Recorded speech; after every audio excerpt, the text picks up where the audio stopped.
माई बाबू के भराई हो कर जाना कबो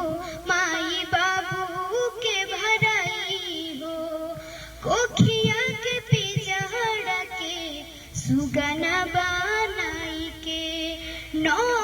महीना रखली गोदी में छुपाई के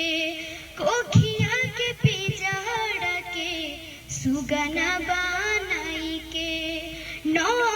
महीना रखली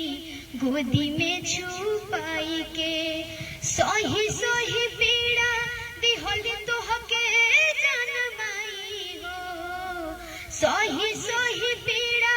दिहली तोहके जनमाई हो कर जाना कबो माई बाबू के भराई हो कर जाना कबो माई बाबू के भराई हो फटहिलु गरिया में दिनवा गुजारेली तोहरा के सूट बूट कहीं से ले आवेली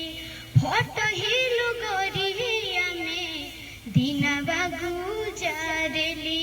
तोहरा के सूट बूट कहीं